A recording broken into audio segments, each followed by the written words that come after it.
Uy mga paps, welcome back. Meron tayong unboxing parcel. Dahil one lang mahirap. Okay mga paps, ito na. Ito siya. Ang nakapangalan dito sa pag-order ko na ito ay Ralenta, yung brand. Ralenta. Pero dito parang walang nakalagay na Ralenta. Ay, dito pala. Yan pala yung manual niya. Ito, may Ralenta. Yung hindi, mamaya na. Tingnan naman natin baka may depekto. Yan mga paps. Nakasaksak na yan. Gamit tayo ng EBR na 500 watts. Yan. At ito may repair of amplifier, power amp. Testing natin ha. Kung okay ba. Tadang. Wala. May relay pala. So, wala. Tahimik. Ayan, may delay pala. Wala siyang switch pero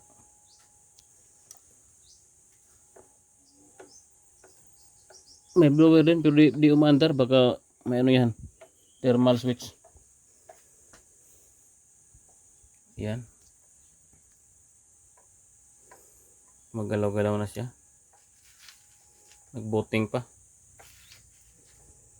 Oh, ikot-ikot. May nakalagay na reset. RST. Ayan na, address. Try natin click tong menu. Ano ba to? Sound siguro to. Ano ba to? Sound ito. Sound. Enter. Up, on. Yan.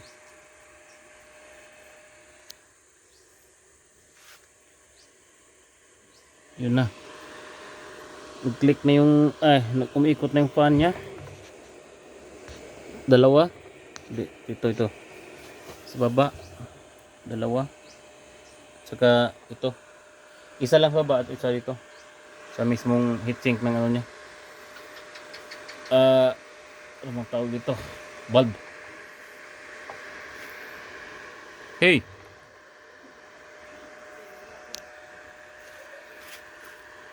Hey.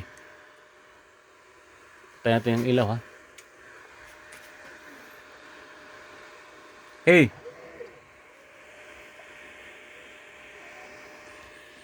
Yun. Kita yung kalat sa jack ba?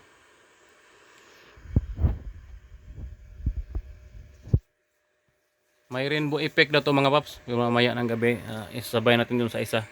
Yung kay na brand.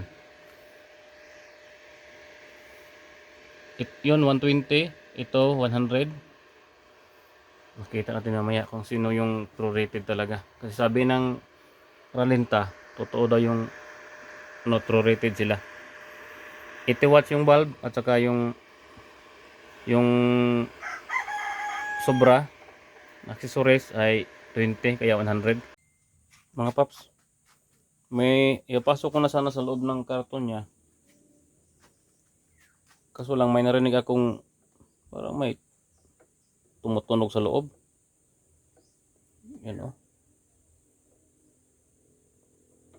Naisipan kong silipin natin. Yan. Yan pala ng loob na to. Ang layo ng laman niya sa kay. Ito maganda.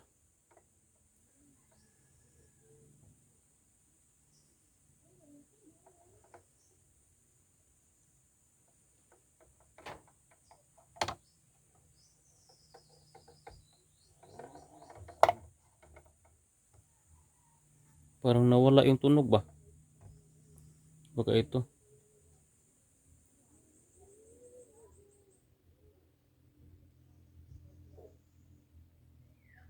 Baka nga. Hindi ko lang hawakan kasi mag-ingat kayo pag binuksan na to. Huwag mong hawakan yung mga lente sa loob.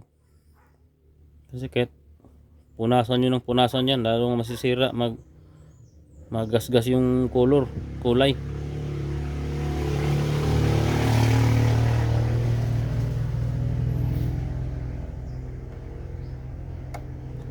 Ito pala. Yan yung naririnig ko pala. Kasi may nagko-comment din sa nag-order nito ganito. Sabi nila bakit daw may tumutulong sa ilalim, sa loob. Ito pala. Wala namang problema yan.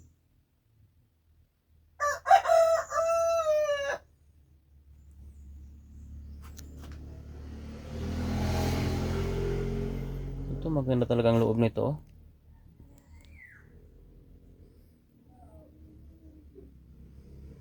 Sa mga gear, panalo na. Kaya dito pa lang sabihin ko sa inyo, yung totoo, real talk lang tayo. Maganda yung loob ng Ralinta kaysa Kaye.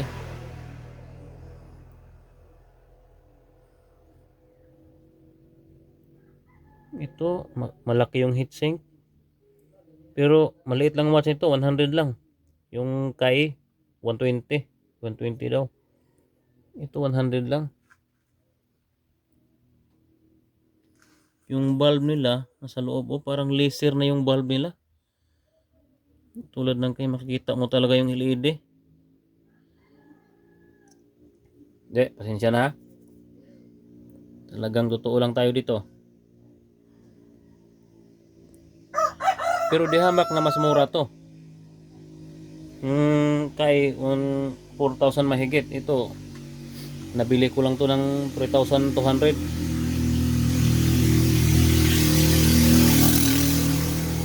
Ingay ba? I-update ko lang kayo mamaya mga paps.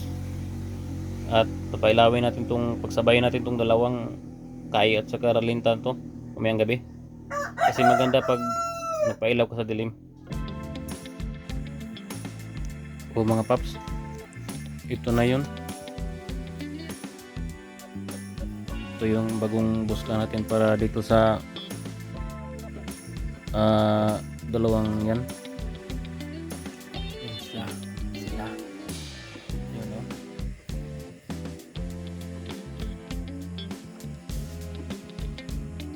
Balik in-string ko lang kung okay ba silang dalawa. Okay naman pala. Yan. Yung may control na din. Katulad din sa isa. Parang kambal sila. Parang pangalan, Bosca. Walang pinagkaiba. Kasi mahirap talagang pagsabayan ng dalawang power lead at saka itong moving head. Kaya separate sila ng controller. Tingnan natin ha.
Yan sila. Okay na. Ito lang mga paps. Thank you.